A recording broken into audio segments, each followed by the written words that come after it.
হয়েছে সেটা বিহারের মুসলিমরা বিহারি মুসলিম, বাংলায় কিন্তু 7,64 লক্ষ ভোটারের মধ্যে প্রায়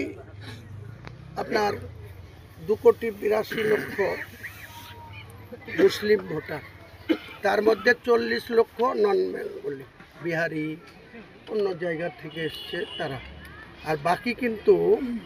2,40,00,000 বাঙালি মুসলিম। এই বাঙালি মুসলিমরা কোনো বিহারি নেতাকে, হায়দ্রাবাদের নেতাকে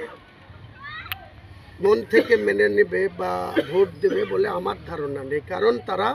হায়দ্রাবাদের যোগ্য নেতৃত্ব ওয়াইসি সাহেব, তার ভাই আকবর, আমি পরিচিত আছি, কথা বলা আছে, কিন্তু তাদের এই বাংলার বাঙালি মুসলমানদের কাছে তাদের গ্রহণযোগ্যতা সেরকম করে নেই, কারণ তিনি হায়দ্রাবাদে থাকবেন, তিনি সাংসদ, তিনি ভালো বক্তা, বিখ্যাত অ্যাডভোকেট, সব ঠিক আছে, কিন্তু বাঙালি মুসলিমদের কাছে বাংলার ভালো মুসলিম মুখ চাই, বাংলার ভালো মুসলিমদের নেতা চাই। এই সিদ্দিকুল্লাহ বাবুর মতো চেয়ার আঁকড়ে থাকা নেতা দিয়ে বাংলার বাঙালি মুসলিমদের ধরে রাখা খুব মুশকিল।